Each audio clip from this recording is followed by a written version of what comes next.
তো গাইস এই জিনিসটা খুব মানে স্ট্রেচ দূর করে, আমার কাছে এই জিনিসটা খুব জোস লাগছে গাইস।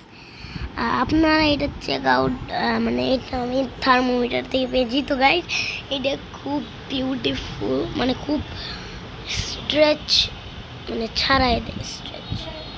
তো এটা খুব মজার জিনিস, আপনারা চাইলে ট্রাই করতে পারেন। এই থার্মোমিটারের যে সামনের নিপটা আছে না, ওই নিপটা মধ্যে থেকে আমি এটা পেয়েছি। ওকে, সো চলেন একটু গানে চলে যাওয়া যাক। Bye bye.